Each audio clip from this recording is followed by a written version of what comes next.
Bakit busog na busog ang bad wolf? Because, alam niyo ho ba, ang sabi niya sa akin, Raymond, alam mo ba, na hindi totoo na nung sinakop tayo ng mga Spaniards, tsaka lang tayo nagkaroon ng civilization. Tsaka tayo nagkaroon ng trade, tsaka tayo nagkaroon ng language, tsaka tayo nagkaroon ng maraming, mabungang kultura. Hindi totoo. Because before pang dumating ang mga Spaniards, alam niyo ho ba, ang tawag sa atin, maharlika. At tayong mga maharlika, rich ang mindset natin, rich ang thinking natin. You know the Maharlikans, they are trading goods with Chinese, with Indonesians before, with India.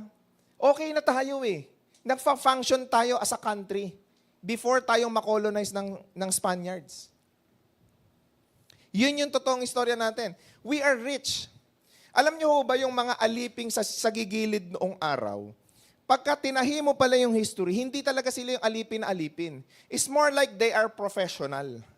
Yun yung trabaho nila na mag-serve, na maglingkod, pero professional ang dating. Hindi dine-deprive, hindi tawag katulong. Hindi tawag alipin. Nilagyan na lang term ng aliping sa gigilid, kasi nga nung na-colonize na tayo, nagkaroon na ng mga terminology.